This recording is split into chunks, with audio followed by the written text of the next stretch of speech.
கரூரில் அதிமுக முன்னாள் அமைச்சர் எம்.ஆர். விஜயபாஸ்கர் மற்றும் அதிமுக பிரமுகர் தனபால் மீது போலீசார் வழக்கு பதிவு செய்துள்ளனர். ஆண்டாங்கோவில் பகுதியில் அரசு அனுமதியின்றி ஆற்று மணல் கொட்டி வைக்கப்பட்டதாக விஏஓ அளித்த புகாரின் பேரில் இந்த நடவடிக்கை எடுக்கப்பட்டது. 100 யூனிட்டுக்கும் மேல் மணல் இருந்ததாகவும் அதனை பறிமுதல் செய்ய அதிகாரிகள் சென்ற நிலையில் அதிமுக நிர்வாகிகள் மற்றும் பொதுமக்கள் தடுத்து நிறுத்தியதால் தள்ளுமுள்ளு ஏற்பட்டது.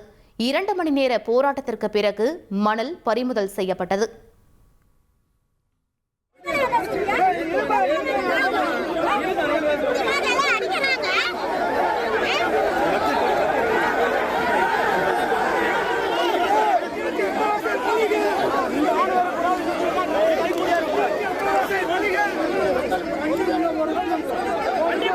$1,26,00,000 மனங்களை வென்ற தந்தி டிவி யூடியூப் சேனல். தவிர்க்க முடியாத தம்ப்நெயில்ஸ், கலக்கலான கான்டென்ட்ஸ்.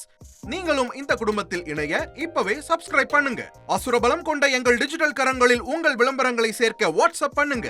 8939888838. Email advttv@dttv.in.